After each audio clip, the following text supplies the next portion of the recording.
Welcome to this edition of Charting the Markets on this Monday morning as we kick you off on a new week. And in fact, it's the first full week of the second quarter, although we did have a first trading day of the, second quarter. We did have a first trading day, of course, on Friday in the second quarter. The first day was non-farm payroll day, so that was really skewed by that data overall.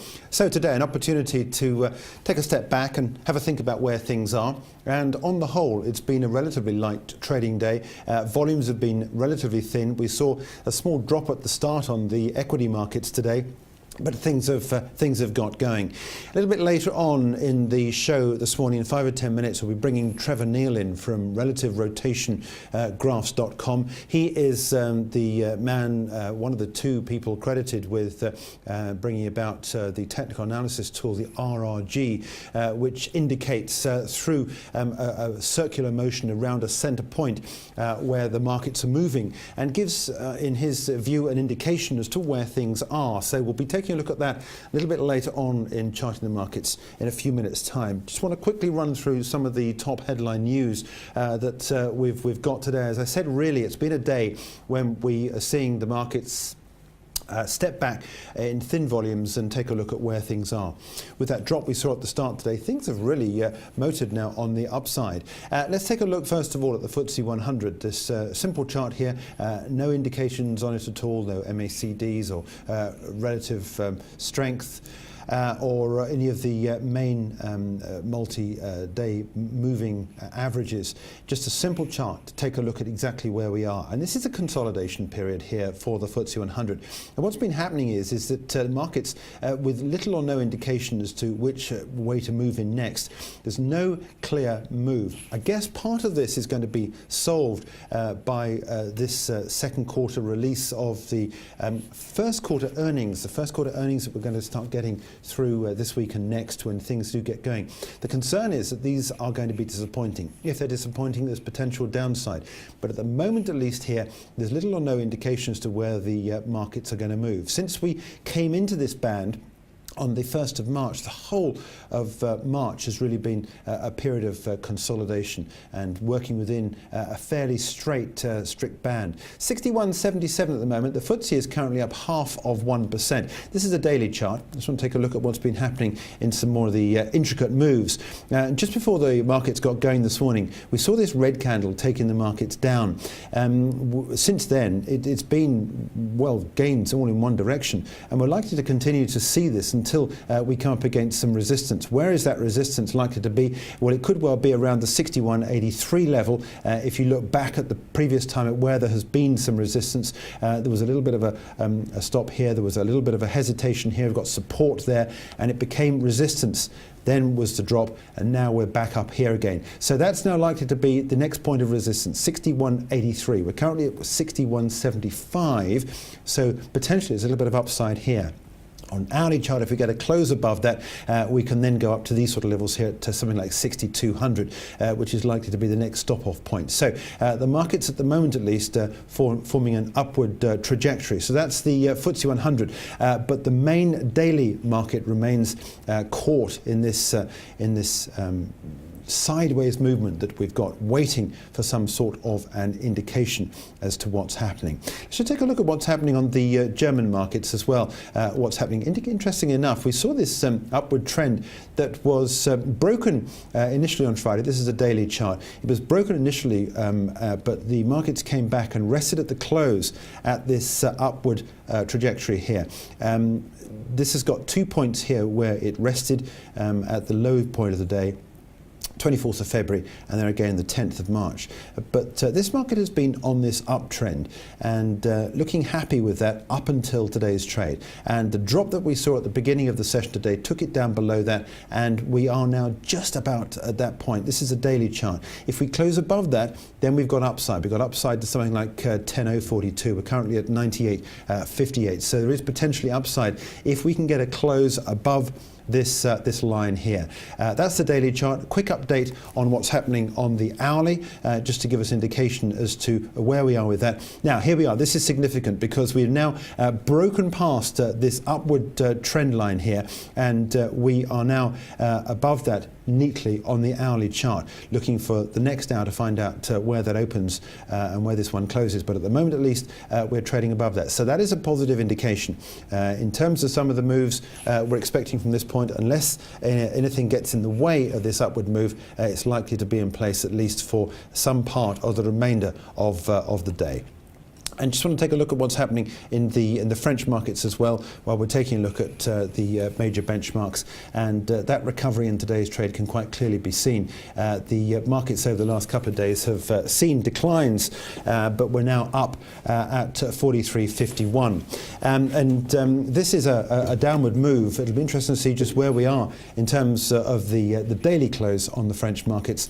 Hourly close, we are looking at, like the rest of the European markets, we saw this drop at the start there today, but look at that, 3 hourly candles, very, very positive candles, and we're not too far away from the top of this last candle here that we've got, a very small wick on the upside. Keep an eye on that as to where that closes and whether or not we can continue that upward tick.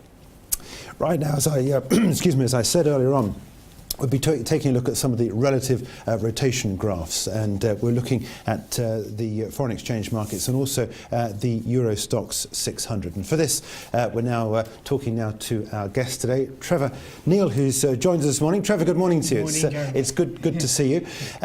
Let's take a look first of all at where we are in terms of some of the moves. You're a technical analyst.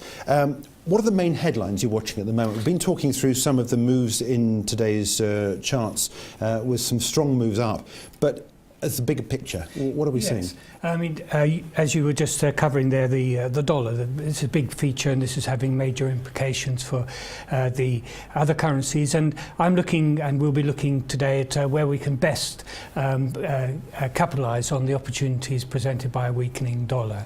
And then also in the stock markets, as you've also been saying, very interesting pictures here too, changing sentiment. But also, I would like to look at within the indices themselves, which sectors should we be in, and which sectors should we be avoiding.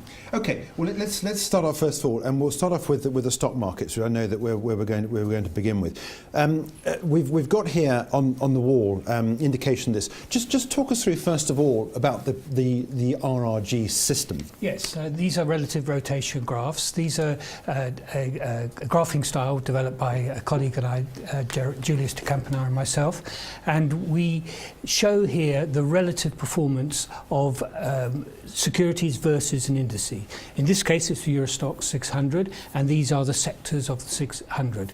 We've got these 4 quadrants. Over on the top right there, you can see this is a quadrant. This is the green quadrant, yes. Top right there. This is the leading quadrant. This is a sector which is outperforming on a relative basis the index itself, and the fact that it's, for example, the SXXP, the materials index is so high and is showing that it has got strong upside momentum in its overperformance, relative performance. The further to the right it was, and so the further beyond the axis of 100, the vertical axis of 100, that is the outperformance in relative terms. The higher it is above 100, that is with positive momentum. So that's the best place to be. Let's just clarify what is going on here, particularly for those that don't know. These are all the sectors, aren't they, in the Euro Stoxx 600. So we've got the full range of sectors: materials, financials, utilities, the whole lot here. The SXPP, which is the outperformer there, is which is the basic materials. Basic materials. So okay. The message really, there's a very clear message in this chart at the moment. The areas to be in are oil and gas and the basic materials, and these are the two that are showing above the 100 and most to the right on the 100. Mm-hmm. And then on the bottom left here, this is an area which is the weak sector and the lagging sector, and this is showing you sectors which are performing worse than the index on a relative basis, also with very poor momentum. So this is definitely where you shouldn't have money. And this is really all the financials. This is the banks, the financial services and insurance are all in that sector there.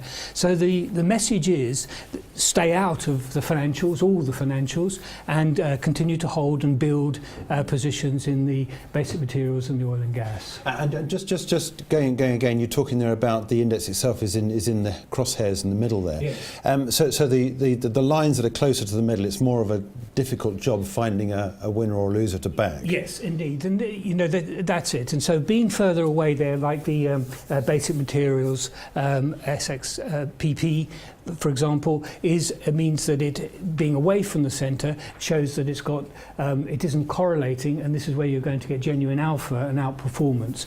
If you involve yourself in sectors which are close to the crosshair, then you're really duplicating the index itself, so you're not going to get any outperformance. Yeah. Okay, so you've indicated there a couple of stock sectors, I should say, to watch on the Stocks 600. You mentioned at the start the other thing you're following is the dollar. Yes. A massive. It's a lot of people are around the dollar at the moment and looking for some indicators as to where to trade. I think we've got your RRG, your relative rotation graph, for the foreign exchange markets. Now this is a little bit easy to see, I guess. You've got a couple of big outliers there. People will perhaps maybe more easily identify with what you've got on here, the South African rand, the Russian ruble. Outliers, right-hand side, Japanese yen. Before we take a look at this, what is in the middle here? It's the US dollar, is it? Yes, this is versus the dollar, and so if you look at, for example, the rupee and Chinese and the lira, the Turkish lira, these ones being close to zero, which in this case is the dollar, means that they're correlating with the dollar. So to get some outperformance, we need to look, first of all, over to the one on the furthest on the right, as you can see, is the Japanese yen. And this being furthest to the right means this is giving them the strongest outperformance. And the direction of the arrow is also northeast, which is with positive momentum, and so if you're long of dollar, long of the yen, short of the dollar, then this is a good trade to hold. Before we talk about anything else, let's talk about the dollar yen if we can, and we would switch this chart. I think we can switch it now to the weekly dollar yen, which you've got. I think we can bring that up on this chart. Right. So now that is not the one I was expecting to find. It's certainly not the one that's coming through from my laptop. There we are. That's the one. For some reason. We're not showing that. Right. Okay. It's on a full screen. So this is the US dollar against the Japanese yen, the weekly chart. What's happening with this? So we can now sit here behind us, actually, Trevor. The falling chart is the rising yen, and this has been talked about by technical analysts for quite some time. We've got this big head and shoulders pattern, I would suggest. So this is a weekly. So this goes back multi-years, doesn't it? I think the very left-hand side takes back 2013. Yeah. Now, yes, we've spoken about this before. This big head and shoulders here. First of all, what's a head and shoulders indicate to you? Well, it's a topping pattern if it turns out correctly, and this one looks as though it is turning out correctly. This is often an indication of major change in trend, which we'd seen the rising dollar, now a change in trend. A big pattern, as you say, formed over 18 months or 14 months, and this has therefore big implications, price implications.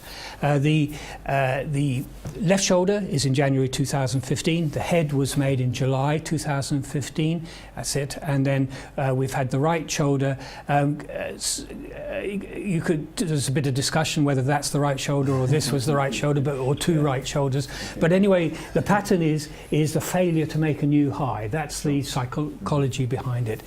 I've drawn in the neckline there. I've measured... That's this long green line here, isn't it? Yeah, that's fine. And so this is between the pullbacks, between the left shoulder and the head and the right shoulder and the head. And we measure that, and we measure the height of that. And that gives us this enormous projection downwards to 106, 107, I think it is. Right, 107. Yeah. And so this current pause that we've been having this year is probably that, a pause. So this small conjunction congestion. I expect the dollar will break down and the yen will break up for another leg down to 107. So the reason that we measure this height from the head to the neckline and project it downwards is the height is volatility. And so what we're saying is that the next move that follows, so the one we're in now, will be in relation to the volatility, the psychology in the market. The higher that is, the more volatility, the more thrashing about, the bigger the move we're likely to have. So I think that we're only halfway through this move and there's further to go. Down to 107, I think, is the point you mentioned. There is also, if you look further to left, back at the end of 2014, there was a small consolidation there. So that's a sort of support point that would bring, that might halt the fall. But we'll have to see when we get there. Yeah, okay, that's that line there. Yeah, okay. All right, so that's the Japanese yen. Let's bring back the RRG, because then we're going to talk about a couple more of these. Yes. We can have a look. What else do you want to pick out of this you want to discuss? The yen trade is well underway, and that's in this leading quadrant here on the right, top right. Yeah. So basically, you're joining in something which made its break some months ago, and really you should have acted then. So where are the new opportunities? Well, the new opportunities, I wonder, isn't on this chart, is Bitcoin. Now, the reason it's off the chart is because it's literally off the chart. It's that little block down there. Now, Bitcoin was the great trade of the end of last year, when it had an enormous bounce after disastrously going out of favour. But that's coming round now, and that is losing upside outperformance momentum. So that's a finished, really, not say finished, but end of its opportunity. Right. But the real opportunity comes in up at the top here. Now, we haven't passed over 100 in the rand and the ruble, but they look as though they're going to. We're moving around swiftly there. They're away from the zero line, which means away from the dollar. So this is giving you real opportunity for outperformance. So rather than joining the trade like the yen, this is where we get our performance. Now, I think we're going to go on to a rand chart in a second, and I would prefer that of the two, because it has also got, on an absolute basis, it's got a chart pattern which is making a break right now. And here we are. This is the US dollar against the South African rand, a weekly chart you've chosen to give us. Now, it seems odd to me, having lived in South Africa, to be bullish of the rand, but I am bullish of the rand. And I think that after this long rise here, which is rise in the dollar, of course, fall in the rand, into this climactic move at the beginning of the year, I think we're seeing this topping formation, and it's made its break. So we have broken the neckline, which is that line that we've drawn in there. Now we've got, this is a weekly chart, we've got the left shoulder, which was formed in December 2015. We've got that very big spike high at the beginning of the year, and that causes a little bit of problem when we're trying to set a minimum price objective. Do you consider that the high of that as your measuring point? And I don't. So the top of the candle, the close in that week. Yes, I've taken the close because it was so brief, and so I don't think. I think it's safer to do that. It may be too optimistic if we take the high. Then we've got the right shoulder. Again, it's a double right shoulder, a bit of a confusing one there, but we've very clearly made the break down, and now we've started this week, and we should continue lower. The objective here is down to 130, and that again is a consolidation back from September-October period. So that's a big move there. The ruble hasn't got quite the same chart, so comparing the two charts for better looking chart of those two who are very close to, which are both close together, this is the preferable one, I think, here. So short US dollar against the South African rand and the Japanese yen. Yes, the yen you should already be in, and but it should continue. This is not a new opportunity, but it's one that should gain speed and go quick. Yeah. The other one you wanted to look at today is gold. Yes. Explain what's going on. Yes, the gold chart is potentially preparing for an explosive move. Now there's two scenarios here, so we had the run up, the 2000. This is a daily chart, of course. Yes, I'm very familiar with this. So we're now looking shorter term, but still a big move, about $80 actually move. Now the question is this a head and shoulders, or is this a triangle? And unfortunately, head and shoulders, the right-hand side of a head and shoulders is always a triangle from the head to including the shoulders. So it's always a problem that you have. But we've got very clear breakout points here. So we're inside the triangular area. We're also inside the head and shoulders pattern. I hope you can see the February top is the left shoulder, the head in the beginning of March, and then the right shoulder, again, it's slightly complex, but we've got a rally attempt which has failed. I've drawn in the neckline. It's fairly clear, the neckline. We measure from the neckline to the head, that is $80, and so we would measure down to 11:30. Yeah, 11:30 down there. If we break the neckline, but we haven't broken the neckline, we're still inside it. And we've also got, I've drawn a dashed line there, what could be a triangle from the head downwards, and the breakout point there is about 135, is it? Yeah, 33, 35 there for the breakout point on the upside, and then that would take us $80 up from there, and so that would take us right up to above 130 through the high and above 130. Sure. So it's all to play for here. I think in terms of probability, slightly upward move, a bullish move, has the edge, but you know, as a technical analyst, I'm going to wait for the breakout points. They're very clear. The neckline on the downside, the declining side of the triangle for an upside break. Wait, and it's very soon, in the next within the next week, we will make that break. Look for enthusiastic break. Look for power on the break for confirmation of it being a true break as opposed to a false break. Yeah, interesting. Okay, all right, Trevor, thanks very much Thank indeed. You very much, thanks for popping in. I know that London Transport Network got the better of Trevor this morning, so more stressful than gold. Yeah, more stressful than gold. Okay, Trevor, thanks so much indeed. That's Trevor Neil from RRG, Relative Rotation Graphs. If you want to catch up that interview again, you can do on the IG player, and I'll be tweeting all the charts. Trevor's brought along a lot of charts here, so I'll be tweeting all those as well because they're quite complicated. Give you an opportunity to look at those in some more detail. But my thanks to Trevor Neil. That's it for today's Charting the Markets. Stay on to the IG platform for more details and more videos as they are released throughout the day.